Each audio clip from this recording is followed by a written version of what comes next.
হে আমার প্রিয় পাঠক পাঠিকারা, আমরা গত কিছুদিন থেকে লক্ষ্য করছি আপনারা গল্প শুনছেন না, গল্প পড়ছেন না। এটার কি কারণ আমরা চাই না। আপনারা কী ধরনের গল্প পছন্দ করেন তা অবশ্যই কমেন্ট করে জানাবেন। ধন্যবাদ। আবিরকে রেল লাইনে আনলো। এখানে অনেকগুলো ট্রেন ভাঙাচোরা অবস্থায় পড়ে আছে। একটা বগিতে জীবনেরা রাতে নেশা করে পড়ে থাকে। এখানে তেমন কেউ আসে না, আসলে জীবনেরা ধরে টাকা পয়সা কেড়ে নেশা করে। এখানে আবিরকে আজকে আনেছে। আবির মনে মনে এরকমই একটা জায়গা খুঁজছিল। তারপর আবিরকে ওরা দুজন ট্রেনের একটা বগির মধ্যে আনলো। তারপর জোরে একটা ধাক্কা দিয়ে ফেলে দেয় ট্রেনের ফ্লোরের উপর। জীবনে এসে আবিরের গালে একটা চড় দেয়। আবির চড় খেয়ে ঠোঁটের উপরে বারবার হাত দিয়ে দেখতে থাকে কেটেছে কিনা। উফ, এত জোরে চড় বস! বাপরে, মনে হচ্ছে চোখ থেকে গোলাপ ফুল দেখছি। কেটে গেছে ঠোঁট। সালামাত, ইরিনের পিছনে ঘুরছি আমি 2 বছর ধরে, আর তুই শালা কবে থেকে এসে ইরিনের পাশে হাত ধরে হারছিস? তোকে যে কি করব সেটা তুই নিজেও কল্পনা করিসনি। বস, আপনাদের একটা কথা বলবো? আরে চড়টা সত্যি লেগেছে। বস, আপনি কি খান বলেন তো? এত জোরে কেউ চড় মারে? চুপ কর শালা, কি বললি বল। আপনাদের ভদ্রভাবে খুব ভালো করে বলছি, আমাকে মাফ করে দিতে। আমার ভুল হয়ে গেছে, কিন্তু শুনিসনি, তাই আরও একবার ভালো করে বলছি, আমাকে যেতে দে। আর যদি যেতে না দেন তাহলে আমাকে এখনই মেরে ফেলে। কেন রে, তুই কি করবি? উফ, চর খেয়ে আমি কিছু টেরই পাচ্ছি না। আমি বেশি কিছু করব না। এখানে যারা আছে তাদের হয়তো সবার বাবা মা আছে, তো ওনারা আর কখনো তাদের ছেলেদের মুখ থেকে মা বাবার ডাক শুনবে না। আবিরের কথা শুনে নাহিদ এগিয়ে আসলো। আবিরের টি শার্ট টেনে ধরে গালের আরেক পাশে জোরে একটা চড় দেয়। জীবন তখন একটা ছেলেকে বলে, রাজন, বগির দরজাটা আটকে দে, যেন ওর চিৎকার বেশি দূরে না যায়। পিছনের ওই বগিতে ওর লাশ রেখে দিবি, দেখি কে কার মা বাবাকে ডাকতে না পারে। হাসিস কেন তুই শালা? তোরা তো জানিস না, আমি নিজেই তো আমার বাবা মাকে ডাকি না গত 5 থেকে 7 বছর। আমাকে আর কি বন্ধ কর? চিন্তা তো তোদের হওয়ার কথা। শালা তুই তোকারি করিস, তোকে এবার। একটা ছেলে এগিয়ে আসে আবিরের দিকে।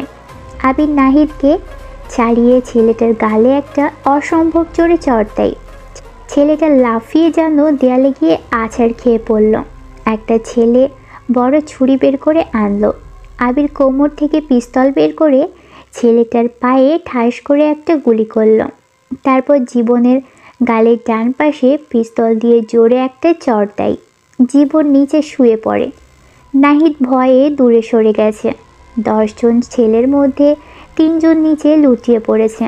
বাকি 7 জন আবিরের হাতে পিস্তল দেখে এগিয়ে আসছে না।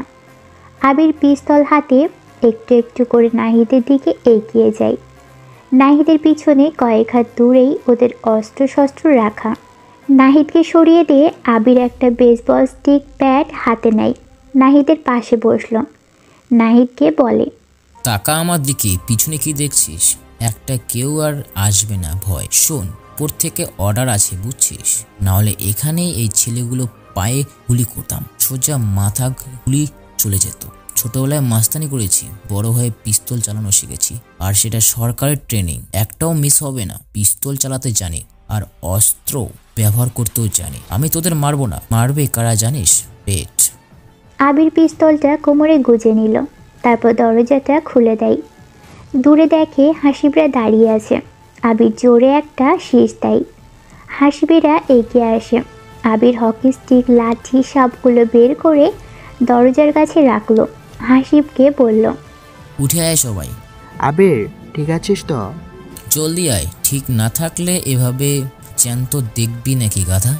আবিরের কথা মতো সবাই উঠে আসে, লাঠি হাতে নেয়। আবির হাসিবকে বলে, সিগারেট আছে পকেটে? আমাকে দে।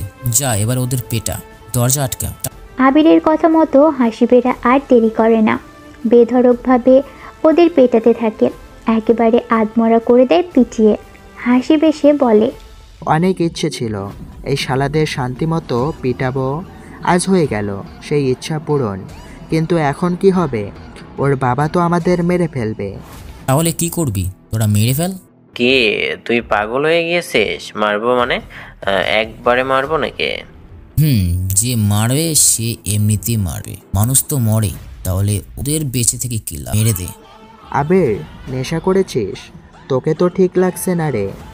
আবির কিছু বলে না, জীবনের কাছে আসলো। জীবনের চুলগুলো হাতের মুঠোয় ধরে জোরে চাপ দিয়ে কিছুটা টেনে তুলল, তারপর আস্তে গলায় বলল, ঢাকা সিটি না হলে বেঁচে গেছিস, সাবধানে থাকিস, পরের বার হয়তো বাঁচবি না। আমাকে মেরে ফেল এখন, না হলে কসম করে বলছি তোকে এই জীবন মারবেই। ইরিনকেও আমার করে নেবে। যদিও মারতাম, কিন্তু এই কথাগুলো বলার পর তোকে আর মারবো না, চ্যালেঞ্জ গ্রহণ করলাম। আবির আর কথা বলল না, দ্রুত চলে আসলো সেখান থেকে। আবিরের পিছনে ওর বন্ধুরা হাসিবে বিড়বিড় করে বলা বলি করছে। আবিরকে দেখেছিস? আগের মতো কথা বলে না, কেমন চুপচাপ হয়ে থাকে, ভয়ঙ্কর টাইপস যেন। আসলে আবিরকে কেমন জানি ডেঞ্জারাস লাগছে। ঠান্ডা মাথার সাইকো। এখন ভয় হচ্ছে এমপি আমাদের অবস্থা কি করে। তোরা বাড়ি যা, আমি ইরিনের কাছে যাব, ওর কলেজের সামনে। কি, তুই যাবি গার্লস কলেজের সামনে? ওই, ওখানে কোনো ছেলে এলাও না। তোর গালে দাগ বসে আছে আঙ্গুলের, ফুলছে। চল ডাক্তারের কাছে। তোর বাইকটা দে, আমি গেলাম, চাবি দে। আবির হাসিবের থেকে চাবি নিয়ে চলে যায় সেখান থেকে। ওরা আর কি করবে, দ্রুত চলে যায় সেখান থেকে।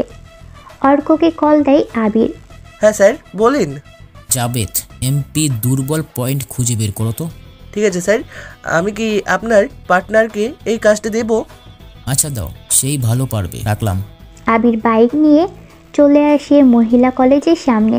গেটের কাছে এসে বাইকটা রাখলো, যদিও গেট থেকে অনেকটা দূরে রাখলো। আবির চুপচাপ বাইকের উপরে বসে আছে। কলেজটা 3 তলা। ইরিন জানালার পাশে বসা, পানির বোতল থেকে মুখে পানি নিয়ে যখন জানালা দিয়ে ফেলতে যাবে, ঠিক তখনই দেখে আবির বাইকে বসা। আবিরকে দেখে ইরিনের বুকের ভিতরটা কেমন চমকে ওঠে। ইরিনদের এমনিতেই ক্লাস হচ্ছিল না, সাংস্কৃতিক অনুষ্ঠান হবে ওদের। সেখানে সবাই যে যার মতো পারফরমেন্সের নাম দিয়েছে। ইরিনের নাম দেওয়া হয়েছে কবিতা, আবৃত্তি আর স্পিচে। ইরিন সেগুলো প্র্যাকটিস করছিল। আবিরকে দেখেই অবাক ও। দ্রুত 3 তলা থেকে সে নিচে নেমে আসলো। গেটের দারোয়ান ইরিনকে অনেক ভালো করেই জানে।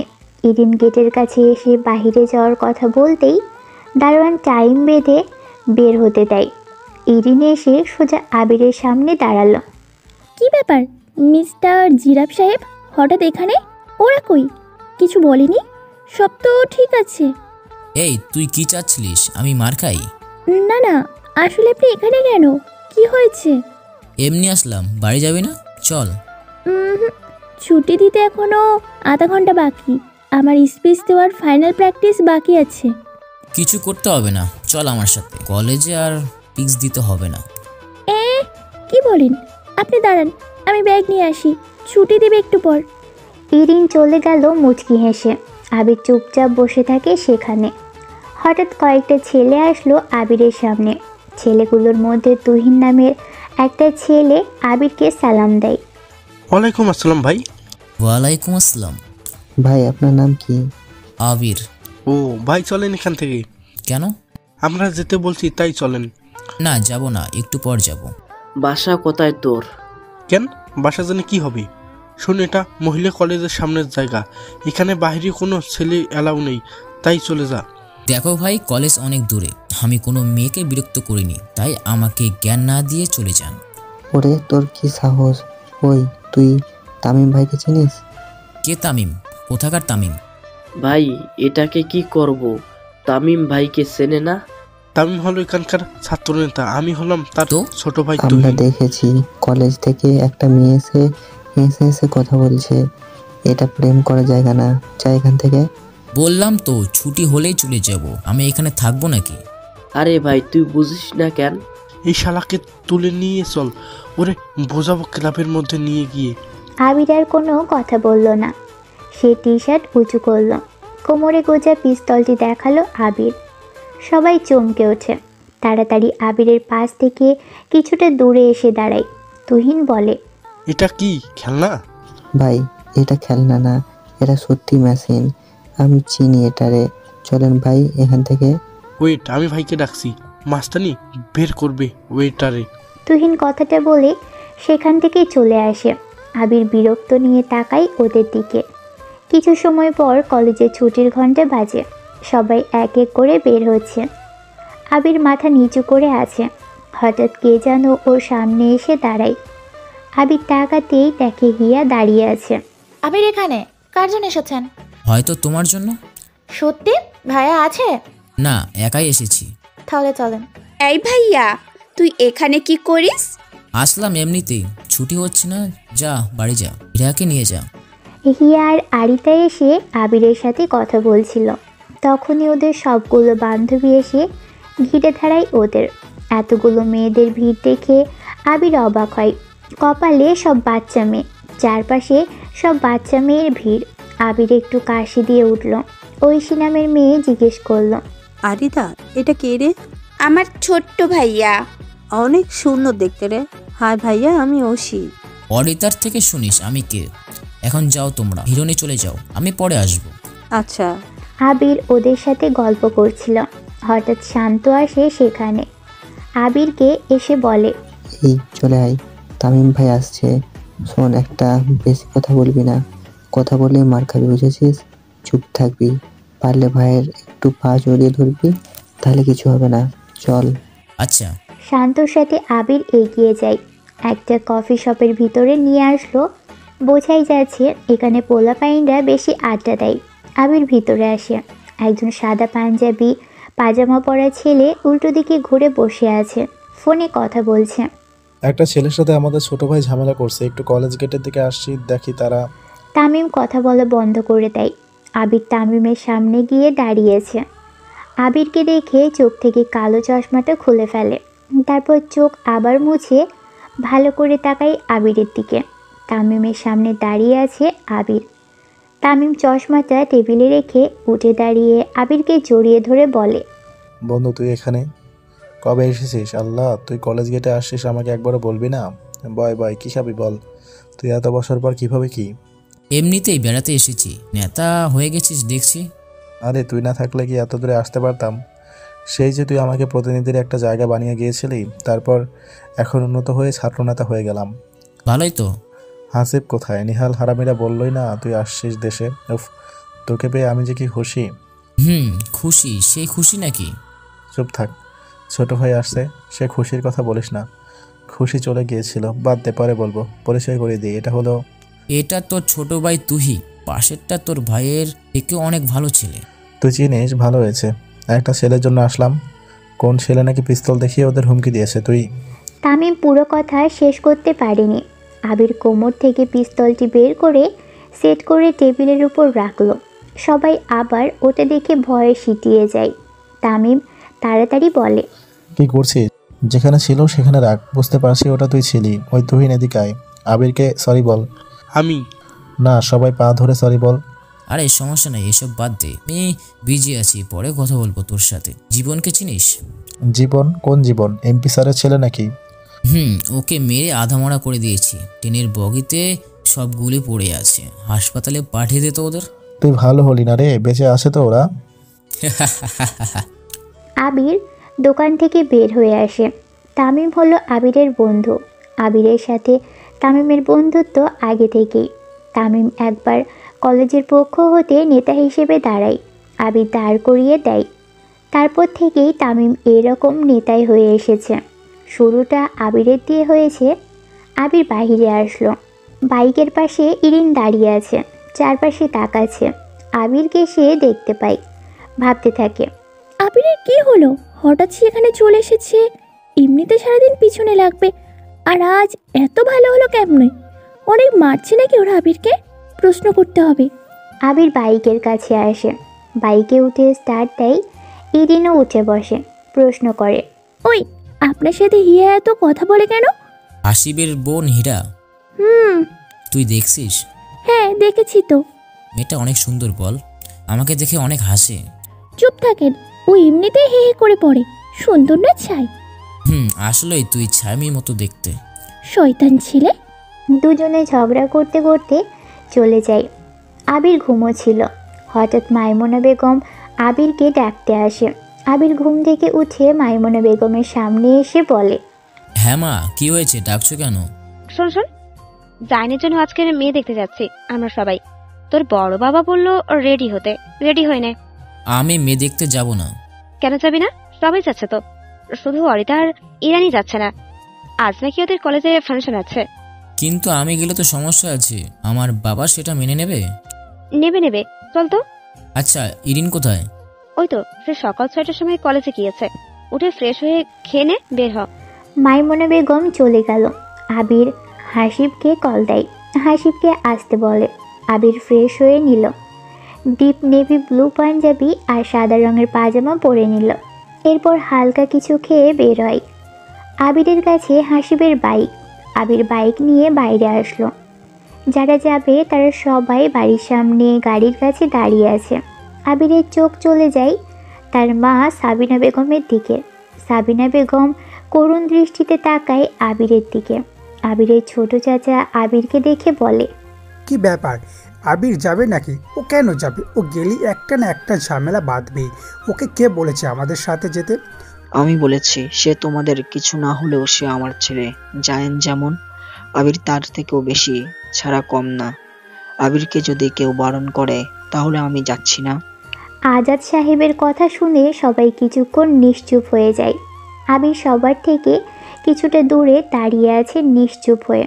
সাবিনা বেগম নীরবতা ভেঙে বলল, ঠিক আছে, আবির যাবে, সে তার মতোই থাকবে। আমরা আমাদের, ঝামেলা না হলেই তো হলো, তাই না? ঠিক আছে, তাহলে আসুক ওরা ওদের মতো। আবির চল। আবির আর হাসিব বাইকে করে যেতে থাকে। হাসিব বলে, আবির মিউজিক দে, শুনি। বাইকের সাথে সিস্টেম করা আছে, গান শুনতে শুনতে যাই। আবির মিউজিক বাটন চাপল, গান শুরু হয়। আর্ট সেলের অনেকের প্রান্তর গানটা বেজে ওঠে। তবু এই দেয়ালের শরীরে যত ছেঁড়া রং ধুয়ে যাওয়া মানুষ, পেশাদার, প্রতিহিংস, তোমার চেতনায় যত উদ্ভাসিত আলো রং, আকাশের মতন অকস্মাৎ নীল, নীলে ডুবে থাকা তোমার প্রিয় কোনো মুখ, তার চোখের কাছাকাছি এসে কেন পথ ভেঙে? দুটো মানচিত্র এঁকে দুটো দেশের মাঝে বিধে আছে অনুভূতিগুলোর ব্যবচ্ছেদ। আবিরা সবাই পিছনে যাচ্ছে। কিছু সময় যাওয়ার পর একটা বাড়ির সামনে এসে সবাই থামলো। বাড়িটা বেশ ভালোই দেখতে। সবাই একসাথে বাড়িতে প্রবেশ করলো। বাড়িটা ফারুক সাহেবের। আজকে ফারুক সাহেবের মেয়েকে দেখতে এসেছে জায়ানের জন্য। বাড়িতে প্রবেশ করে সবাই বসলো একসাথে। আবির আর হাসিব সবার থেকে আলাদাভাবেই বসলো। এই হলো আমাদের ছেলে, সরাসরি তাকে নিয়ে আসলাম। আপনার মেয়ে আমাদের পছন্দ হলেই আজকে বিয়ের তারিখ ঠিক করে যাব। ডাকুন আপনার মেয়েকে। আচ্ছা আচ্ছা, আপনার বসেন, চা নাস্তা খান, মেয়েকে নিয়ে চলে আসবেন এখনই। সবাই যে যার মতো করে গল্প করছে। আবির আর হাসিব বসে আছে আলাদা। হাসিব বলে, আবির, মেয়ে যদি এসে আমাকে পছন্দ করে কি হবে তখন? আমাদের যা চেহারা তাতে মেয়ে না, মেয়ের নানি দাদিরা ছাড়া আর কেউ পছন্দ করবে। এটা ঠিক বলেছিস। ওই যে মনে হয় মেয়ে আসছে। হাসিবের কথা শুনে আবির তাকায় দরজার দিকে।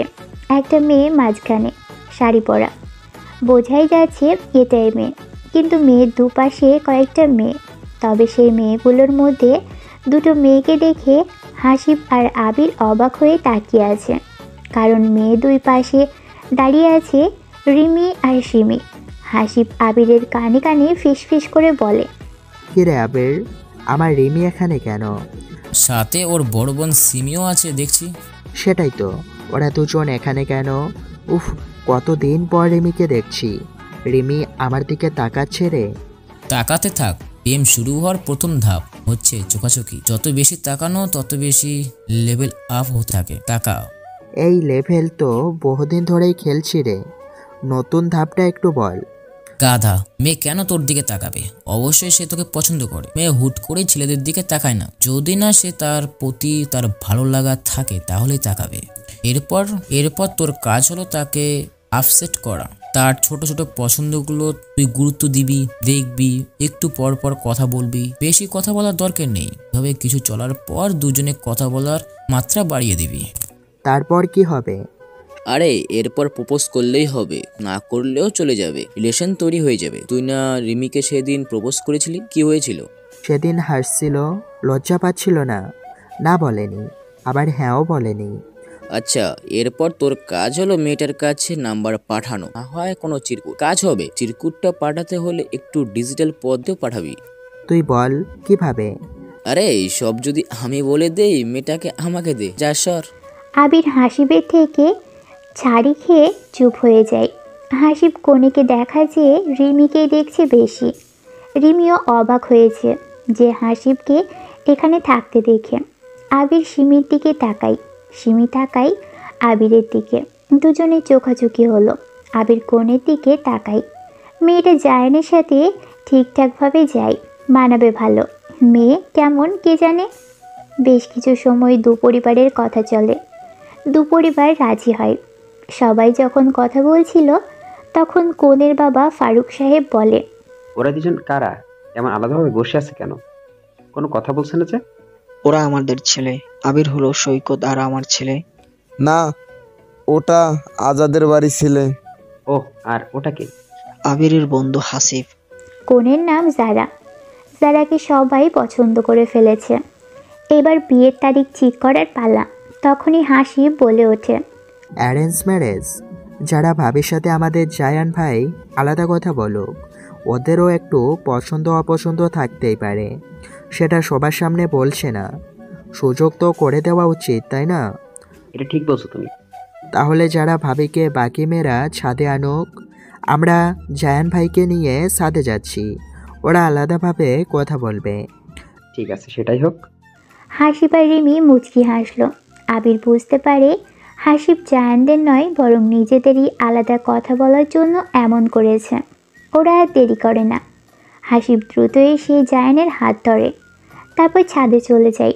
রিমি, সিমি আর জারা চলে যায়। তারপর আবির বসে থাকে।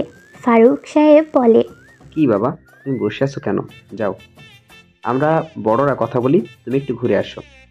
যা আবির, ঘুরে দেখ। আবির কিছু না বলেই চলে আসে। ঘোরার মতো এখানে কিছুই নেই, তাই ছাদের দিকে যাওয়ার কথা ভাবে। হাসিব কি করবে দেখার ইচ্ছে জাগছে বেশ। আবিরও ছাদে আসে। এক কোণাতে জায়ান আর জারা, আরেক কোণাতে হাসিব আর রিমি দাঁড়িয়ে। বাহ, বেশ ভালোই কথা বলছে হাসিব আর রিমি। আরেক কোণায় দাঁড়িয়ে আছে সিমি। আবির অন্য এক কোণাতে গিয়ে দাঁড়ালো। আকাশটা আজ একটু মেঘলা, তবে খুব জোরে বাতাস বইছে, এই জন্য গরমটা তেমন একটা বোঝা যাচ্ছে না। আবির ছাদের পাঁচিলে হাত ঠেকিয়ে দূরে তাকিয়ে আছে।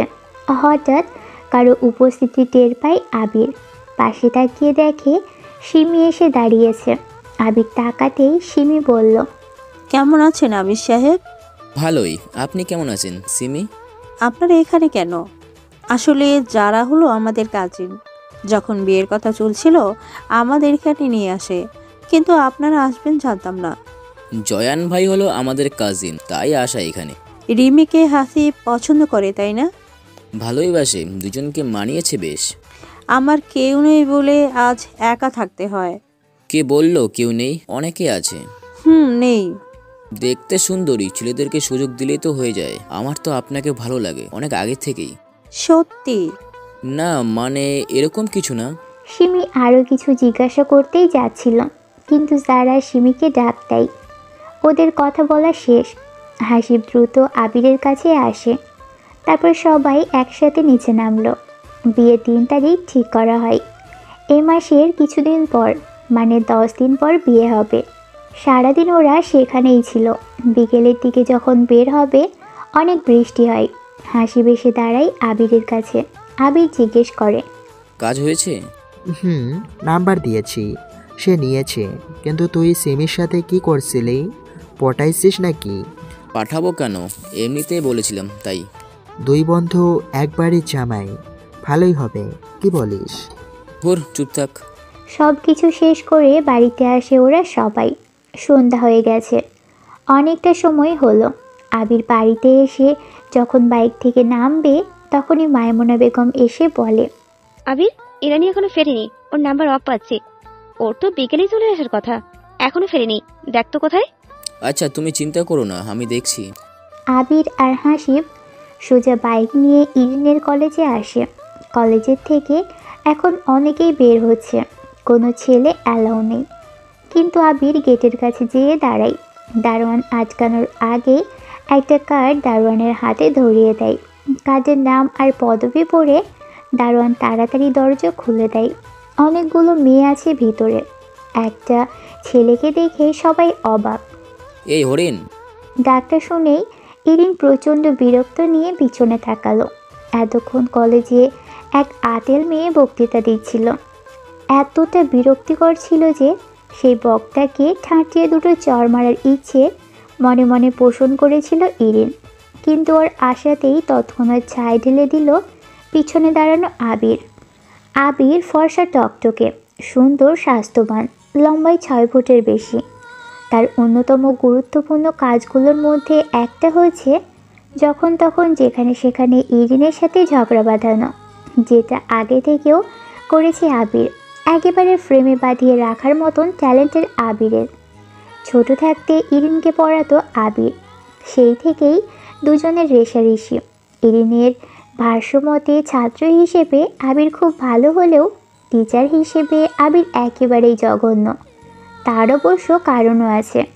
পড়া না পারলেই কানে ধরানো থেকে শুরু করে নীলটাউন পর্যন্ত সব শাস্তি ইরিনকে দিয়ে ফেলেছে আবির। তারপরও ইরিনের লম্বা বিনুনি ধরে টানাটানি তো আছেই। আর আবিরের ভবিষ্যতে দুনিয়ার সবচেয়ে গাধা টাইপ স্টুডেন্ট হচ্ছে ইরিন। পড়াতে বসে একদিন আবির তাকে জিজ্ঞেস করেছিল, বলতো লং লিভ বাংলাদেশের এর নাম কি?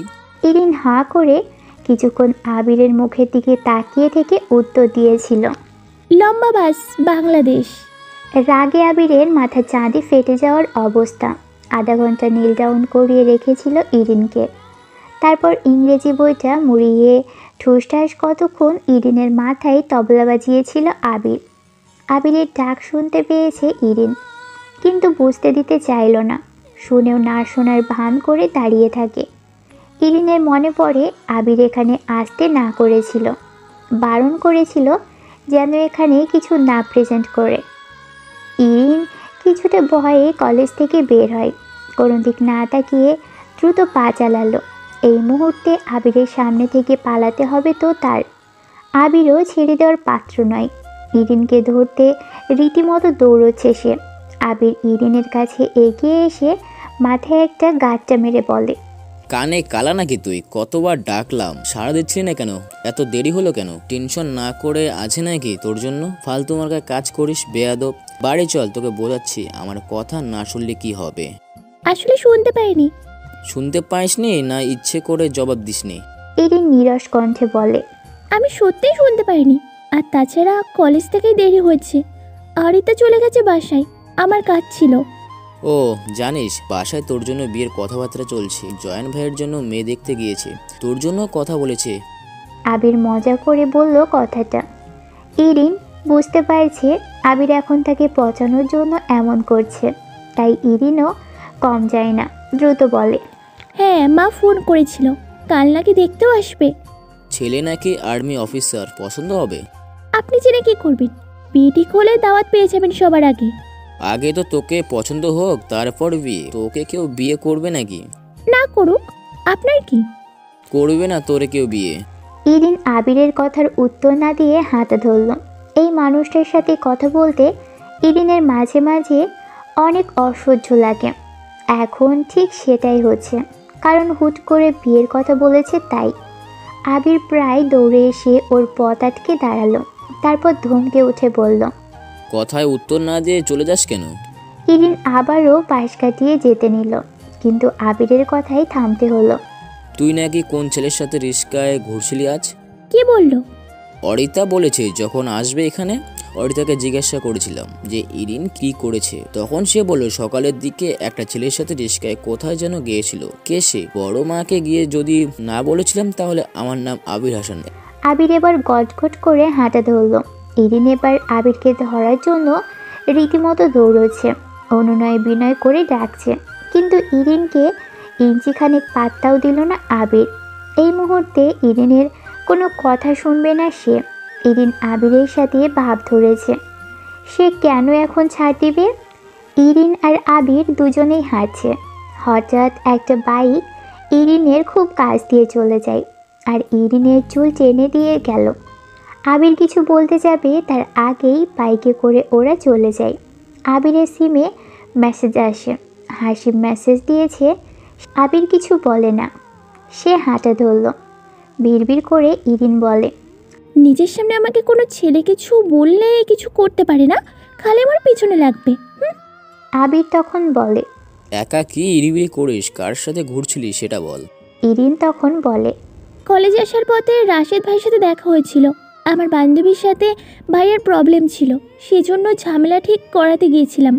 আচ্ছা, হেব্বি তো গল্পটা। দাঁড়া, বাসায় যাই, তারপর বোঝাচ্ছি। ইরিন করুণ দৃষ্টিতে তাকায় আবিরের দিকে, অসহায় গলায় বলে, সরি আবির ভাইয়া, আমার ভুল হয়ে গেছে। মাকে কিছু বলবেন না প্লিজ, মা শুনলে মেরে আমার পিঠে ছাল তুলে ফেলবে। আমার কি? আবির ভাইয়া প্লিজ।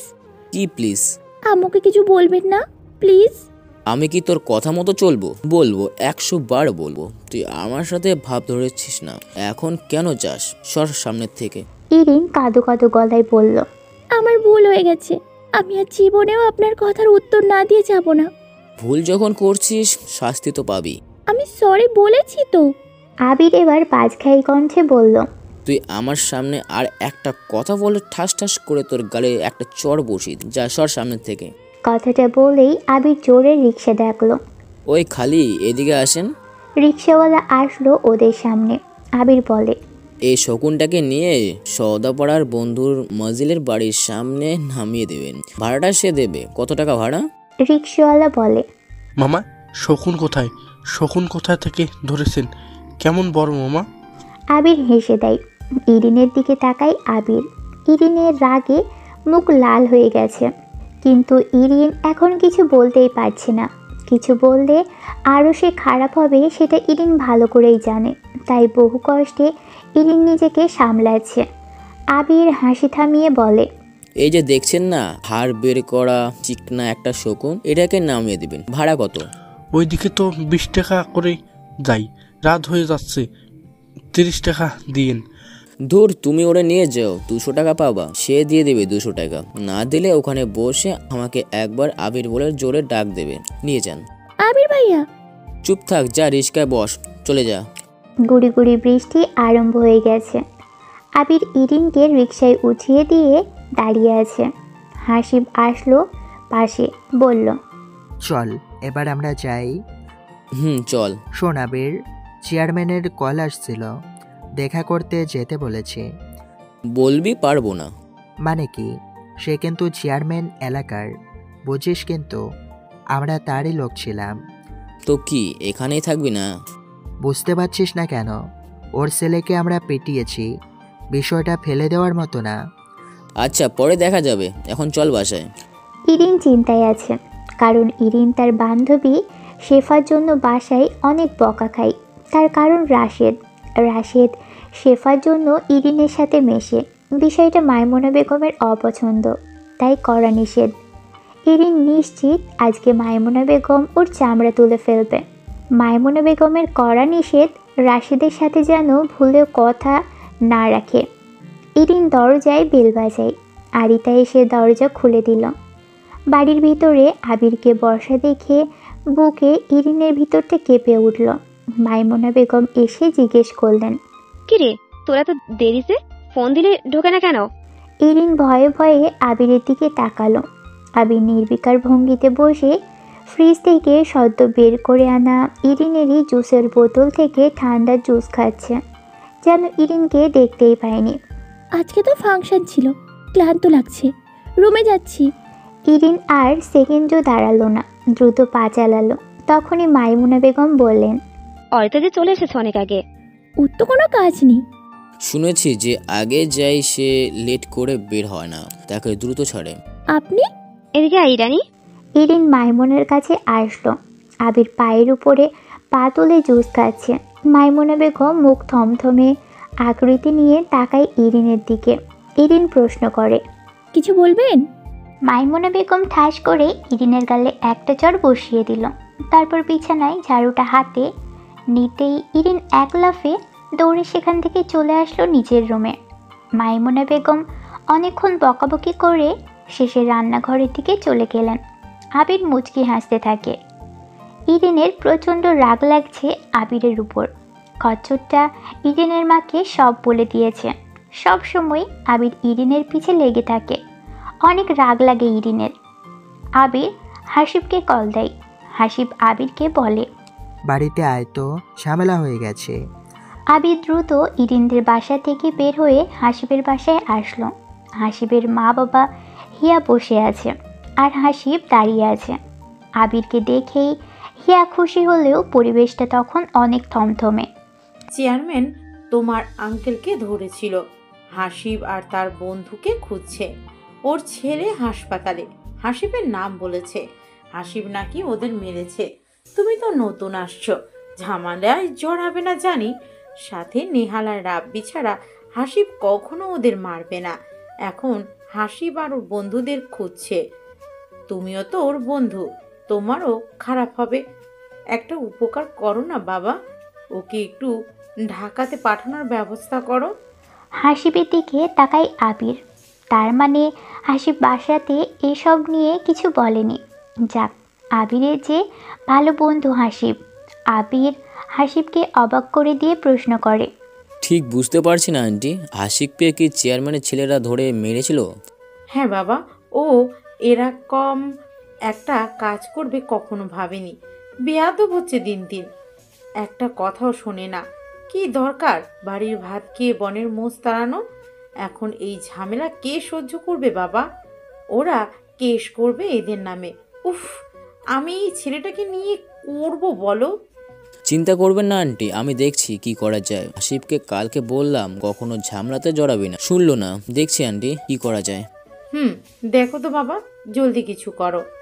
আচ্ছা, কালকে হাসিবকে সকালে নিয়ে যাব। আমি দেখছি কি করতে পারি। একবার তো বললাম, বোঝালাম যে ঝামেলাতে জড়াস না, আমাকে ডাকছিল কিন্তু আমি যেতে পারিনি। হাসিব, তোরা না যে কি করিস, মা বাবার কথা শুনে চলবি, বুঝছিস? হাসিব, আবিরের থেকে কিছু শেখ। দেখ, এত ঝামেলা তার ফ্যামিলির সাথে, তারপরও তার বাবা মাকে কত মানে। দেখ, মা বাবার প্রতি অসম্মান হবে দেখে সে কোনো ঝামেলাতে চায় না। আসলে সেদিন কি হয়েছিল আমি বলি। সেদিন খুব সিম্পল ঝামেলা হয়েছিল। ওই দিন যে আমাদেরকে গ্রামের থেকে নাফিস ভাইয়ের একটা বড় ভাই থাকে না, সেই ভাইয়ের ছোট বোন রিমিকে হাসিব পছন্দ করে। চেয়ারম্যানের ছেলেরা রিমির সাথে খারাপ বিহেভ করে, আর তাই হাসিব রেগে। চিন্তা নাই আন্টি, আমি দেখছি। কি হাসিবেই? আবির দ্রুত হাসিবের হাত ধরে টেনে বাড়ি থেকে বের করে আনে। তারপর বাইকে উঠে যখন স্টার্ট করতে যাবে তখনই হিয়া দৌড়ে এসে দাঁড়ায় আবিরের সামনে। হাসিব বাইকের পিছনে উঠে বসতেই হিয়াকে দ্রুত আসতে দেখে অবাক হয়। আবির, আবির! হিয়া আবিরকে দেখে মুচকি হাসে আর হালকা করে দুলতে থাকে। আবির কিছুটা অবাক হলেও মুখে হাসি নিয়ে বলে, কি হয়েছে? আবার আসবেন তো? জানি না। আবির, আবির! হ্যাঁ বলো। ওই আবিরের নাম ধরিস কেন? উফ, চুপ করো তো ভাইয়া। আবির, আবির, আপনার নাম্বারটা দিন না, আম্মু হয়তো আবার কথা বলতে পারে। আমার নাম্বার আসলে আম্মুর ফোনে নাম্বার সেভ করা। তুই যা তো সামনে থেকে, ঢং করছিস কেন? সামনে এসে। তুই একটা খারুস ভাই, যা রিমির কাছে যা। হিয়া সরে যায় সামনে থেকে। আবির আর দাঁড়ায় না, সোজা হাসিবদের বাড়ি থেকে চলে আসে। দুজনে বাড়ি থেকে সোজা রিমিদের বাড়ির সামনে এসে দাঁড়ায়। হাসিব প্রশ্ন করে, এখানে কেন আসছিস? কি হয়েছে? আপাতত রিমিকে দেখে মন ভালো হবে। তুই বাসায় আকাম করে আসলি কেন? এমনিতে বাবাকে অনেক হুমকি দিয়েছে চেয়ারম্যান। দিতেই পারে, ওদের ছেলেদের পিঠিয়েছিস, বসে থাকবে না। কাজটা কিন্তু তুই করেছিস, মাঝখান থেকে ফাঁসছি আমি। আজ বিকালে তোকে নিয়ে যাব সেফ জায়গায়। এতক্ষণ তুই তোর মতো জায়গা মতো থাক, কল করবি সময় মতো। যা, কোনো রিস্কে উঠে বসে যা। আমার বাইক দে। কিসের বাইক? যা ভাগ। টাকা দিয়ে যা তাহলে। আবির 1000 টাকা দিয়ে চলে আসে সেখান থেকে। বিকেলের কিছু সময় আগেই বাড়ির দিকে আসে আবির। আজাদ সাহেব ডাকতেই আবিরকে। আবির সামনে যেতেই আজাদ সাহেব বলে, এমপির ছেলেদের মারছিলি? তোমাকে মিথ্যা বলিনি। নিশ্চয় কারণ ছিল অনেক, তাই না? ইরিনকে অনেক বাজে কথা বলেছিল, ভালো লাগেনি আমার। আচ্ছা ভেতরে যা, সাবধানে থাকিস। তোকে আর কি বলবো, তুই নিজেই সব করতে পারবি, যা। আজাদ সাহেবের সামনে থেকে চলে আসে আবির। বাড়িতে ঢুকে মাইমুনা বেগমের থেকে কিছু খেয়ে নিজের রুমে আসে আবির। সোজা নিজের বারান্দায় গিয়ে দাঁড়ালো। কানে হেডফোন গুঁজে অর্ককে কল করে হাত নাড়িয়ে নাড়িয়ে কথা বলছিল। ইরিনও ঠিক তার পাশের বারান্দায় দাঁড়ানো। আবিরকে দেখেই ইরিন ভিতরে ঢুকে যেতে নিল। আবির তখন ইরিনকে দেখে কান থেকে একটা হেডফোন খুলে ফেলল। ভিলেন টাইপ হাসি দিয়ে বলল, এই কোথায় যাচ্ছিস? না মানে ভিতরে। আজকে কতক্ষণ জুতো পেটা করেছে তোকে? ইরিন অ্যাটম বোমার মতো দাঁড়িয়ে আছে। আবির সিরিয়াস ভঙ্গিতে বলল, আমি ভাবছি বড় বাবা বড় মাকে বিবাহ বার্ষিকে বড় মাকে একজোড়া স্পেশাল বাটার জুতা গিফট করব। মানে হবে হরিণকে চাপাস, ওটা দিয়ে বড় মা তোকে স্পেশাল ভাবে টাইম টু টাইম স্পেশাল ভাবে আদর করবে। সেই স্বাদ, তাই না? তোর মায়ের যে এত স্বাদ কে? আম্মু আজকে তোমাকে তেমন কিচ্ছু করিনি। চাপা মারিস না, আমি জুতো পেটা মায়ের চোখ বন্ধ করে দেখেছি। শোন, আমার ভিতরে মানবতা অনেক বিশাল। আমি তোর মায়ের গুলো চোখ দিয়ে দেখতে পারিনি, এটা দেখাও ঠিক না, তাই আমি চোখ বন্ধ করে শব্দ শুনেছি। আবির ইরিনের গা জ্বালানো হাসি দিল। ইরিন তৎক্ষণাৎ রাগে পাশের ফুলের টব থেকে একদলা কাদামাটি নিয়ে গ্রিলের ফাঁক দিয়ে আবিরের গা বরাবর ছুঁড়ে মারল। কিছুক্ষণ আগে পানি দেওয়া হয়েছিল ফুল গাছে, তাই টবের মাটি ভিজে কাদা হয়ে আছে। ভেজা কাদা মাটিতে আবিরের টি শার্ট মাখামাখি। আবিরের হা হয়ে যাওয়া মুখের ভিতর আরেক দলা কাদামাটি ছুঁড়ে মারতে ইচ্ছে করছে ইরিনের। ইরিন রাগে মুখ বাঁকিয়ে বলল, বেশি বাড়াবাড়ি করলে এবার সোজা মুখের ভেতর মারবো, আমার টার্গেট মিস হয় না। আবিরের মুখটা অটোমেটিক বন্ধ হয়ে গেল। আগুন দৃষ্টিতে ইরিনের দিকে তাকিয়ে আছে আবির। পারলে ইরিনকে যেন এক্ষুনি কাঁচা গিলে ফেলবে।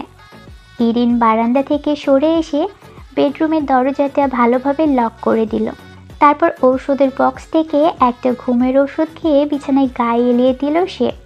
মনে মনে ইরিন ভাবতে থাকে, একটু পর কি হবে। আবির এসে সুন্দর করে নিজের কৃতকর্মের জন্য ইরিনের কাছে ক্ষমা চাইবে। তারপর যখন ইরিন দরজাটা খুলবে, তখনই আবির নিজের স্বরূপে ফিরে আসবে। শুরু হবে আসল তুফান। প্রতিবারই ইরিন জানে এমন কিছু ঘটবে, কিন্তু প্রতিবারই সে দরজা খুলে দেয়। কিন্তু আজকে আবিরের ওপর প্রচণ্ড বিরক্ত ইরিন, তাই দরজা না খোলার সিদ্ধান্ত নিয়েছে সে। দরজা আজকে কিছুতেই খুলবে না। বিকেলে আবির হাসিবের কাছে আসলো। হাসিব একটা দোকানে বসেছিল।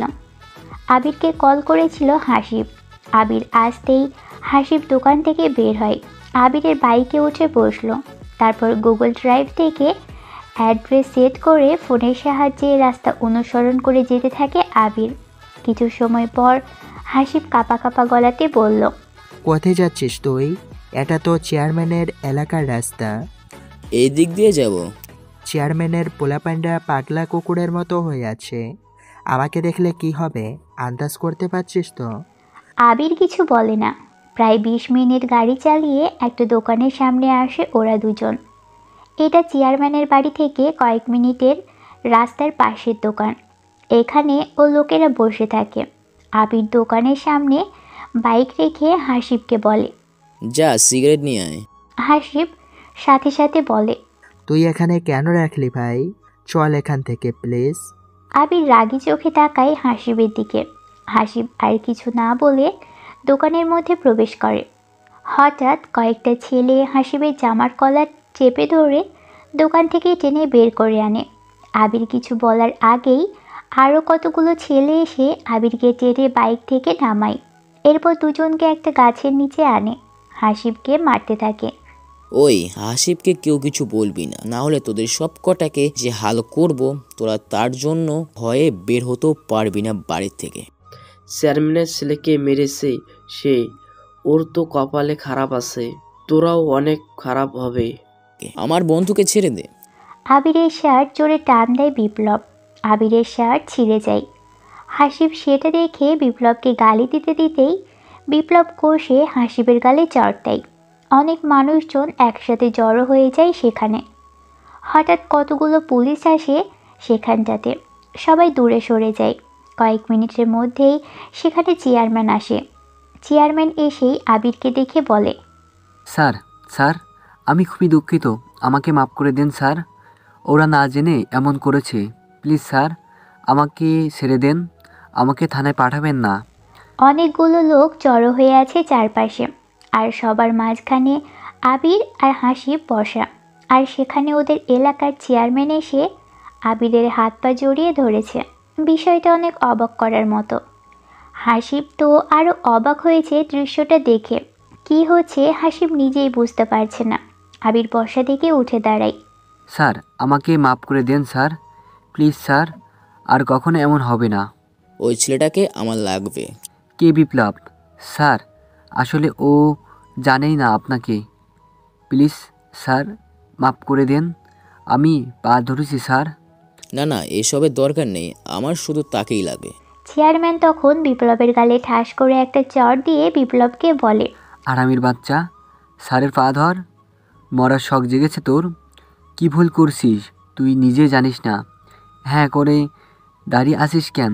সবখানে নেতাগিরি চলে না, পা ধর। আবির আবার বলে, বললাম না আমার কিছু লাগবে না এসব, আমার শুধু তাকেই চাই। হাসিব চলে আয়। না না স্যার, আপনি যাবেন না, আপনারা অসুস্থ। আগে আপনাদের বাসায় আসুন, রেস্ট করুন।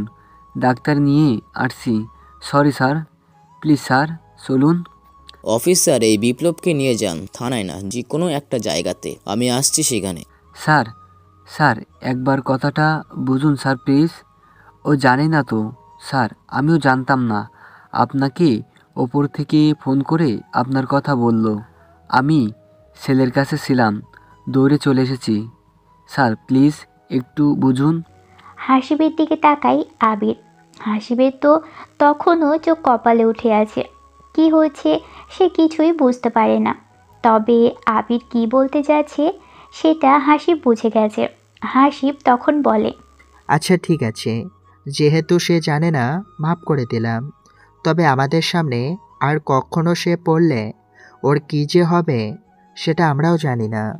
ঠিক আছে স্যার, আপনারা যা বলবেন তাই হবে। চলেন স্যার আমার বাসায়, প্লিজ স্যার। দুজনেই যেতে থাকে। এলাকার মানুষজন হাবার মতো তাকিয়ে থাকে এই দুজনের দিকে, আর হাসিব তাকায় আবিরের দিকে। আবিরকে নিয়ে অনেকগুলো প্রশ্ন হাসিবের মাথার মধ্যে ঘুরপাক খাচ্ছে, কিন্তু প্রশ্ন করার মতো সাহস পাচ্ছে না। তবে হাসিবকে যে তাদের চেয়ারম্যান স্যার স্যার করে সম্বোধন করেছে, বিষয়টা এতটাই হাসিবকে মুগ্ধ করেছে যে একটু পর পর চেয়ারম্যানকে ডাকছে, আর চেয়ারম্যান বারবার হাসিবকে স্যার বলছে। আবির তা বুঝতে পেরে মুচকি হাসতে থাকে। হাসিবের কোনো দিকে খেয়াল নেই। সে এখন আপাতত চেয়ারম্যানের স্যার। বেশ ভাবসাব নিয়েই হাসিব চেয়ারম্যানের পাশে হাঁটতে থাকে। তারপর হাসিব আর আবির চেয়ারম্যানের বাড়িতে আসলো। চেয়ারম্যান কী করবে বুঝতে পারছে না।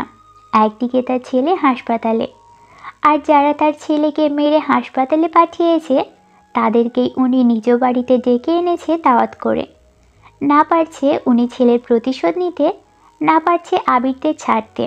স্যার এটা আমার বাড়ি, আপনারা ভিতরে বসুন। স্যার আসুন।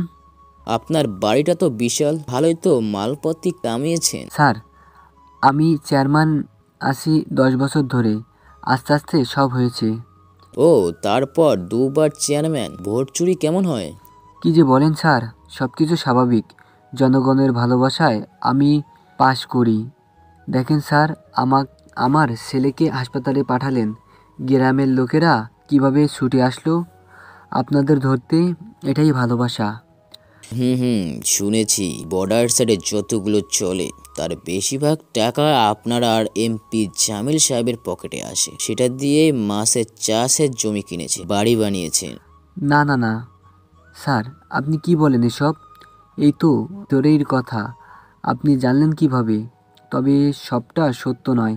তাই নাকি? তার দুতক পাঠিয়ে কি খোঁজ খবর নেব নাকি? না না স্যার, এসব কি বলেন? এসব বাদ দেন। বাড়িতে আনলাম, রেস্ট করুন, খাবার খান, শান্তি মতো আরাম করেন, যতক্ষণ ইচ্ছে থাকুন, তারপর চলে যায়েন। ঠিক আছে, ভালো মন্দ খাবার আনেন দেখি। ঠিক আছে স্যার, আপনারা বসেন, সব ব্যবস্থা করে আসি। চেয়ারম্যান সাহেব চলে যায়। হাসিব বাড়ির ভিতরে চোখ বোলাতে থাকে। হঠাৎ আবিরের চোখ আটকে যায় বারান্দায় দাঁড়ানো একটা মেয়ের দিকে। আবির মেয়েটার দিকে তাকাতেই মেয়েটা সরে যায়। মেয়েটার চুলগুলো ছোট ছিল, পিছন দিকে টেনে বাঁধা, আর চুলের উপরে একটা ব্যান্ড দেওয়া। আবির হাসিবকে প্রশ্ন করে, একটা মেয়ে আমাদের ডেকেছিল। কোন মেয়ে? কোথায়? ওই যে উপরের বারান্দা থেকে। ও, আরোহী হতে পারে। আরোহী? এটা কে? বলতে পারি শয়তানের গোষ্ঠী থেকে সারপ্রাপ্ত একটা ডেঞ্জারাস শয়তান মেয়ে, ফুটবল কোচ এই অত্র এলাকায়। সেই নাম ডাক, ফুটবল খেলতে পারে দারুণ। তার একটা টিমও আছে। প্রতি বছর আমাদের এই জেলায় একটা টুর্নামেন্ট হয়। সেই জেলা থেকে প্রতিটা থানা ভিত্তিক একটা করে টিম জড়ো হয়।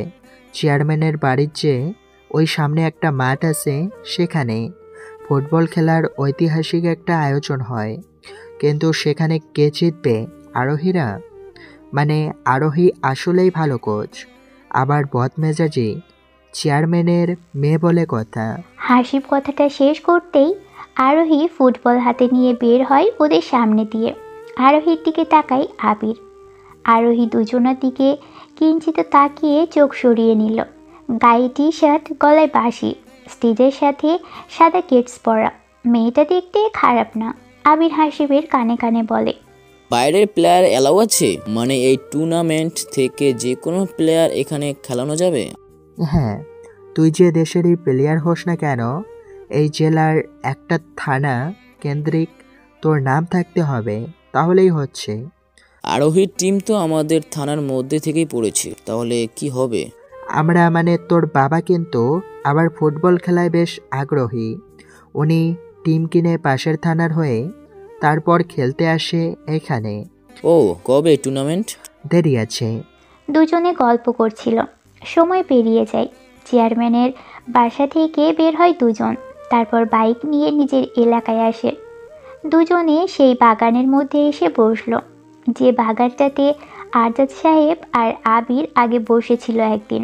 হাসি প্রশ্ন করে, আবির, এই সেই জায়গা, মনে পড়ে কিছু? শিরুনের সাথে এখানে অনেক কিছু হয়েছিল, এগুলো বলতে বা শোনাতে ভালো লাগে না, তাই বাড়ি ছেড়ে চলে গিয়েছিলাম। বাদ দে তো। আবির, চেয়ারম্যান কিন্তু তোকে স্যার বলে ডাকছিল। কে তুই? খুব সাধারণ একজন, তবে মানুষকে ভরকে দিতে খুব ভালো লাগে। বল, তুই কে? আমি তোর বন্ধু, ছোটবেলার বন্ধু, আমি আবির। আরে, তোকে হোদাই চেয়ারম্যান এত খাতির করবে না। আবির উঠে দাঁড়ায়, তারপর পকেট থেকে একটা কার্ড বের করে হাসিবের দিকে বাড়িয়ে দিয়ে বাইকের উপর বসলো। হাসিব কার্ড দেখতে থাকে। আবিরের নাম, বাবার নাম, পদবি সব দেখল, কিন্তু অদ্ভুতভাবে হাসিব চমকে যায়। আবিরের প্রফেশন দেখে নয়, বরং বাবার নামের জায়গায় সৈকত না হয়ে মেহরব লেখা। হাসিব ভয়ে ভয়ে আবিরের দিকে তাকায়। তুই আমাদের আবির তো? হালা, চেহারা দেখিস না, কি আলিম পাইলি। প্লাস্টিক সার্জারি করিসনি তো? করেছি, দে কার্ড দে। আরে, এমন করিস কেন? বাবার নাম মায়ের নাম চেঞ্জ কেন? আর এটা কোন মেহরাব হোসেন? নামটা চেনা চেনা লাগছে। রাষ্ট্রপতি মেহরাবকে চেনারই কথা। কি, তুই কবে কখন মেহরাবের ছেলে হইলি? মানে রাষ্ট্রপতির ছেলে? চলে আয়, আশা করি কেউ জানবে না। আবির আর হাসিব বাইকে করে বাড়ির দিকে যেতে থাকে। রাত 11টার দিকে দরজায় ধাক্কাধাক্কির আওয়াজে ইরিনের ঘুম ভেঙে গেল। ঘড়িতে চোখ পড়তেই এক লাফে উঠে দৌড়ল ইরিন। ইরিন দ্রুত দরজা খুলতেই মাইমুনা বেগম হুড়মুড়িয়ে ভিতরে ঢুকলেন। ইরিনকে জড়িয়ে ধরে কান্না শুরু করে দিলেন তিনি। আবির দরজার কাছে দাঁড়িয়ে আছে, মুখ দেখে বোঝা যাচ্ছে আবির প্রচণ্ড বিরক্ত। মাইমুনা বেগম বিলাপ করে বললেন, দরজা খুলছিলি না কেন? আমার কত টেনশন হচ্ছিল জানিস? তোর বাবা অরিতা কেউ বাসায় নেই, আবির আসলো এখন। ছেলেটা কত ক্লান্ত, আমি ধরে নিয়ে এসেছি এখানে, তুই আমাকে এভাবে জ্বালাবি? ইরিন মাইমুনা বেগমকে শান্ত করে বলল, শরীর খারাপ লাগছিল, তাই একটু শুয়েছিলাম। ঘুম আসছিল না দেখে একটা ঘুমের ওষুধ খেয়েছি, তাই টের পাইনি। এত কান্নাকাটি করার কি আছে? কান্না থামাও। মাইমুনা বেগম কিছুক্ষণ ইরিনের গায়ে মাথায় হাত বুলিয়ে দিয়ে বেরিয়ে গেলেন ওর জন্য খাবার আনতে। দুপুরে আসার পর থেকে আর কিছুই খায়নি ইরিন। আবির ইরিনের রুমের সোফায় বসে ফোন টিপছিল। মাইমুনা বেগম বেরিয়ে গেলে ফট করে ইরিনের সামনে আসলো, যেন এই সুযোগের অপেক্ষাতেই ছিল। ফট করে ইরিনের খোপা করা চুলগুলো টেনে ধরে বলল, এবার কোথায় পালাবি বেয়াদব কোথাকার? আমার গায়ে কাদা ছুঁড়ে মারিস, আজকে তোকে টিকটিকির গু খাওয়াবো আমি। মা গো মা! ব্যথায় কুকিয়ে উঠল ইরিন। আবির চুলের গোছাটা আর একটু শক্ত করে টেনে ধরতেই ইরিন কেঁদে দিল। তবে ব্যথায় যতটা না কাছে তার চেয়ে বেশি নাটক করছে ইরিন। আবির ধমকে উঠে বলল, এখন কাঁদছিস কেন? আমার গায়ে কাদা ছুঁড়ার আগে মনে ছিল না আমি এমনি এমনি ছেড়ে দেবো? মাফ করে দিন আবির ভাই। আগে মাফ চা। পা ধরে চাইবো না মুখে? বাহ, দারুণ আইডিয়া দিয়েছিস, চা পা ধরে চা। আবির ধমকে উঠে বলল। ইরিন বাধ্য হয়ে আবিরের পা ধরল ঠিকই, কিন্তু মাফ চাইল না। আবিরের পায়ের উপর একতলা থুতু ফেলে ছুটে পালালো। আবির হতভম্ব হয়ে দাঁড়িয়ে আছে। ঘটনার আকস্মিকতায় আবির থবনে গেছে, যেন বর্ষাকালের সবচেয়ে শক্তিশালী বজ্রপাত ওর মাথায় পড়েছে। আবির সম্বিত ফিরে পাওয়ার আগেই ইরিন পগার পার ছুটে রান্নাঘরে মায়ের কাছে ঢুকে গেছে ইরিন। আবির দৌড়ে আসলো রান্নাঘরে। মাইমুনা বেগম জানে দুটো দৌড়ে কেন এসেছে। দুজনে মারামারি করেছে। মাইমুনার এসবে মাথা ব্যথা নেই, দুজনে সারাক্ষণ এমন করে বেড়ায়। ইরিন গ্লাসে পানি নাই, তারপর ছুঁড়ে মারে পিছন থেকে আবিরের গায়ে। আবির ঘুরে ইরিনের নাক জোরে টেনে ধরে। ওরে মা, মরে গেলাম রে! ওরে বাবা, মরে গেলাম রে, কেউ আমারে বাঁচাও। আপনি চিল্লান কেন? তুই চিল্লাছিস তাই? উফ, তোরা যা তো, টেবিলে বস, খাবার দি। দুজনেই চলে আসে খাবার টেবিলে, খাবার খাই। এরপর ইরিন যখন চলে যাবে তখনই তরকারি আবিরের দিকে ছুঁড়ে মেরে দৌড়ে চলে যায় রুমে। আবির বোকার মতো তাকিয়ে থাকে ইরিনের দিকে। জামিল সাহেব ছেলেকে বাড়িতে এনেছে। ছেলেকে কে মেরেছে সে জানে, মানে হাসিব নামের একটা ছেলে আর তার বন্ধুরা। কিন্তু জীবনকে প্রশ্ন করাতে জীবন বলেনি কে মেরেছে, কারণ জীবন নিজ থেকেই প্রতিশোধ নিতে চায়। জামিল সাহেব উপর পদে মানে জেলা শাসকের কাছে ফোন দেয়। আমি এমপি জামাল বলছি। আমার জেলায় কে আছে, কোন নেতা আছে, কোন অফিসার আছে, বড় ডিটেলস দেন স্যার। আমি তো জানি না কে আসবে, অফিসিয়ালি তো অ্যানাউন্স হয়নি। ও আচ্ছা, আমি দেখছি। ফোন কেটে দেয় জামিল। সৈকতের কথা কল্পনা করে। ধরতে হবে সৈকতকে, তাহলেই সব পাওয়া যাবে। পরের দিন সকালে ভয়ে ভয়ে আবিরের রুমের কলিং বেল চাপলো ইরিন। ইরিনের একটা ফুলের টব আবিরের রুমের বারান্দায় আছে, সেটা ইরিনের নিতে হবে। মনে মনে দোয়া পড়ছে ইরিন, আবির যাতে তাকে কিছুই না বলে। আবির আবার সবসময়ই কিছু বলে না, তবুও ভয়ে দরজা নক করলো। কথায় আছে আশায় বাজে ভরসা। আবির দরজা খুলল। এক হাত ট্রাউজারের পকেটে, অন্য হাত দিয়ে দরজার ব্যান্ডেল ধরে রেখেছে সে। আমার ফুলের টপটা এনে দিন তো। আবির ইরিনকে দেখেই চোখ উল্টে ফেলল। গতকালের ঘটনার পর থেকে ভয়ে ভয়ে আছে ইরিন। আবির ওকে ছেড়ে দেবে না, আবির ওকে ছেড়ে দেবে না। আবির তেতে উঠে বলল, পারবো না, তুই আন।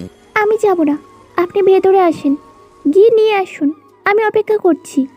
আয়াস নড়ল না, ভ্রুজোড়া কুঞ্চিত বাঁকিয়ে ইরিনের দিকে চেয়ে রইল। ইরিন তাড়া দিয়ে বলল, কি হলো, যাচ্ছেন না কেন? আমি কি তোর চাকর, বেয়াদবের মতো হুকুম করছিস? ইরিন ভিতরে ঢুকলো না। আয়াজকে ভেঙচি কেটে দরজায় দাঁড়িয়ে গলা চড়িয়ে মাইমুনা বেগমকে ডাক দিল। ভিতরে ঢোকার সাহস ওর নেই। ও ভালো করেই জানে ভিতরে ঢুকলে আবির ওর 12টা বাজিয়ে দিবে। আবির ধমক দিয়ে বলল, এই তুই আমাকে ভেঙালি কেন? জিবা টেনে ছিঁড়ে ফেলবো, একদম অসভ্য ফাজিল। ইরিন তাতে কিছু মনে করল না। নিরাপদ দূরত্ব বজায় রেখে দরজার বাইরে অবস্থান করছে সে। উদ্দেশ্য আবিরের হাতের নাগালের বাইরে থাকা। আবির ওর উদ্দেশ্য বুঝতে পেরে দরজার বাইরে বেরিয়ে এলো। ইরিনের ডান হাতটা চেপে ধরে বলল, তুই কি ভেবেছিলিস তুই ভিতরে না ঢুকলে তোকে আমি ছেড়ে দেব? তোর কত বড় সাহস, তুই আমার গায়ে তরকারি ছুড়ে দিস? কি বিশ্রী অসভ্য এক থু। আবির শব্দ করে একদলা থুতু ফেললো ইরিনের পায়ের কাছে। ছিটকে সরে গেল ইরিন। আমাকে ছাড়ুন, বমি আসছে। শুধু শুধু বমি আসবে কেন? কার সাথে অঘটন ঘটিয়েছিস? আপনার থুতু দেখে। দম বন্ধ করে কথাটা বলল ইরিন। আমার থুতু দেখে মানে? তোর কি মনে হয় আমি তোর মতো ব্রাশ না করে থাকি? বিশ্বাস না হলে খেয়ে দেখতে পারিস। Walk walk. ঘৃণায় নাক মুখ কুচকে ফেললো ইরিন। পেট থেকে বমি চেপে বেরিয়ে আসছে। মনে হচ্ছে যেন নাড়িভুড়ি সব বের হয়ে যাবে। আবির দ্রুত দরজার পাশ থেকে সরে গেল। খবরদার, দরজায় বমি করলে তোকে আবারও খাওয়াবো। যা ভেতর থেকে। ইরিন এক ছুটে ভিতরে ঢুকে ওয়াশরুমে যেয়ে হরহর করে বেসিন ভর্তি বমি করলো। আবির দূরে দাঁড়িয়ে আছে, দৃষ্টি সরু। সামান্য একটা ব্যাপারে বমি করার কি আছে? ওর মাথায় আসছে না। এই মেয়ে আসলেই ড্রামাবাজ। মুখ ভর্তি পানির ঝামটা দিয়ে ক্ষোভে ফেটে পড়ল ইরিন। আপনি একটা খাট্টাস। কি বললি তুই? আমি খাটাস? তুই খাটাস, তোর 14 গোষ্ঠী খাটাস। ফাজিলের দল। আবির একটু থেমে আবারও কড়া ধমক দিয়ে বলল, তোর কি মনে হয় আমি তোর থেকে ছোট? এই চোখ নামা বলছি। ইরিন তাড়াতাড়ি চোখ নামিয়ে ফেলল। ইরিনের বখাটেটার সাথে কথা বলাই বেকার। দ্রুত ভিতরে পা বাড়ালো। ফুলের টব নিয়ে বেরোনোর সময় আবির ইরিনের কানের তালা ফাটিয়ে দরাম করে দরজাটা বন্ধ করলো। ইরিন মাইমুনা বেগমের সামনে ফুলের টব জোরে রাখলো। কোনোদিন আমাকে তুমি ওই গুন্ডাটার কাছে পাঠাবা না। কে গুন্ডা? তুমি জানো না কে? মাইমুনা বেগম ফুলের টবের দিকে তাকালো। ইরিন নির্বিকার ভঙ্গিতে ভিতরে ঢুকে গেল। আবিরের সাথে ইরিনের সাপে নেউলের সম্পর্ক উনি ভালো করেই জানেন। তবে মাইমুনার ধারণা ইরিন ইচ্ছে করে আবিরের সাথে ঝগড়া করতে চায়। এই মেয়ের ধাজ ভালো না, বেয়ারা জাতের মেয়ে। আবির ঠিক কাজ করে ইরিনকে টাইট দিয়ে। তিনি একা আর কত সামলাবেন? মেয়ের বাবার তো কোনো হুঁশই নেই। আদর দিয়ে দিয়ে বাদর বানিয়েছে। আবির বাড়ির বাইরে যে বটগাছ আছে সেখানে এসে বসল। তখনও সূর্য ওঠেনি। প্রকৃতি যেন তার দিনের আলো ছড়াতে ব্যস্ত। আবির জগিং শেষ করে গাছতলায় এসে বসেছে। হঠাৎ কে যেন আবিরের পিছনে এসে দাঁড়ায়। আবির ঘুরে তাকাতেই অবাক হলো, কারণ পিছনে যিনি দাঁড়িয়ে আছে উনি আবিরের নিজের মা সাবিনা বেগম। সাবিনা বেগমকে দেখে চমকে উঠে দাঁড়ায় আবির। দ্রুত আবির সাবিনা বেগমের সামনে থেকে চলে আসার জন্য পা বাড়ায়। সাবিনা বেগম তখনই প্রশ্ন করে, আবির কোথায় যাস? আবির থেমে দাঁড়ায়। ঘুরে তাকানোর সাহস হচ্ছে না আবিরের। কি বলবে ও বুঝতে পারে না। এভাবে অনাকাঙ্ক্ষিতভাবে ওর মা আসবে কাছে তা কল্পনাও করেনি। আবির আমতা আমতা করে বলল, আসলে আমি কিছু করেছি, আমাকে নিয়ে সমস্যা হবে না, আর আপনারা চিন্তা করবেন না। আমি আর কিছুদিন পর চলে যাব। আর যদি সমস্যা হয় তাহলে আপনাদের সেটা নিয়ে একদম ভাবতে হবে না। আমি সব ঠিকঠাক করে দিয়ে চলে যাব। আগে ছোট ছিলাম, তাই তো ঝামেলা ঠিক না করে চলে গিয়েছিলাম। এবারে সব সমস্যা আমার থেকে হলে আমি সব ঠিক করে দেব। আপনাদের কোনো অসম্মান হয় তা আমি করব না। আর আবির কথাগুলো বলেই আবার চলে যেতে চাইল। তখনই ডাক দেয় সাবিনা বেগম। আবির, শুনবি না আমার কথা? হ্যাঁ বলেন। অনেক কষ্ট পেয়েছিস না? না না, কিসের কষ্ট? কোনো কষ্ট নেই। আপনি চান আপনার হাজবেন্ড দেখলে আপনাকে অনেক বকবে। আমার জন্য কারো সমস্যা হোক তা আমি চাই না। ইরিনদের বাসায় অরিথা আসে, আপনাদের জন্য ওর সাথে ঠিকমতো কথাও বলি না, চিন্তা করবেন না। আবির দ্রুত চলে যায় সেখান থেকে। সাবিনা বেগমের দিকে ঘুরে আর তাকায় না আবির। সাবিনা বেগম আবিরের চলে যাওয়ার দিকে তাকিয়ে থাকে অপলক দৃষ্টিতে। এই দৃষ্টি যেন কালো মেঘের ন্যায় ধারণ করে। এমনই সেই মেঘ বৃষ্টি হয়ে ঝরে পড়ে। সাবিনা বেগম সেই বৃষ্টির লোকাতে মুখে আঁচল দিয়ে ঢেকে নিল। তারপর সেখান থেকে চলে আসে। আর আবির ঘুরে তাকায়নি, কারণ আবিরের আগে থেকেই চোখে জল গড়িয়ে পড়তে শুরু করে দেয়। ইরিন সকালবেলা বারান্দা থেকে কলেজের ড্রেস আনতে গিয়ে ইরিনের মেজাজ বিগড়ে গেল, কারণ কত কষ্ট করে ঘষে ঘষে গতকাল সে ড্রেসটা ধুয়েছিল। এখন সাদা জামায় ছোপ ছোপ নীল রঙের দাগ, কলমের কালি মনে হচ্ছে। আবির তার রুমের বারান্দায় চেয়ারে এসে বসলো। ইরিন বারান্দায় দাঁড়িয়ে আকাশ পাতাল কাঁপিয়ে চিৎকার দিল, আম্মু! মাইমুনা বেগম প্রায় ছুটে বারান্দায় এলেন। আবির আগের মতোই বসে আছে, যেন শুনতেই পায়নি। ইরিন বলল, আমার জামায় রং লাগলো কিভাবে? আমি কালকে 2 ঘন্টা যাবত কলেজ ড্রেস ধুয়েছি। তুই এইভাবে এই জন্য চিৎকার করবি? আমি তো ভাবলাম ডাকাত পড়েছে। ইরিন কাঁদো কাঁদো হয়ে বলল, আমি কলেজে যাব কিভাবে? ধোয়ার সময় খেয়াল করবি না? সাদা জামা সব সময় আলাদা ভেজাবি, রঙিন জামা কাপড়ের সাথে দিলে এমন তো হবেই। ইরিন ভালো করেই জানে কাজটা কে করেছে। জামাটা ছুঁড়ে ফেলে বলল, জ্ঞান দিও না তো, অসহ্য লাগছে। বারান্দা থেকে ভিতরে ঢোকার সময় আবিরের দিকে তীক্ষ্ণ দৃষ্টি নিক্ষেপ করলো ইরিন। এর মানে সে তাকে দেখে নেবে। আবির ইরিনের দিকে হালকা তাকিয়ে গাইতে থাকে, শখে শখে পাখি ডাকে, কত শোক চারপাশে, আহ কি আনন্দ আকাশে বাতাসে।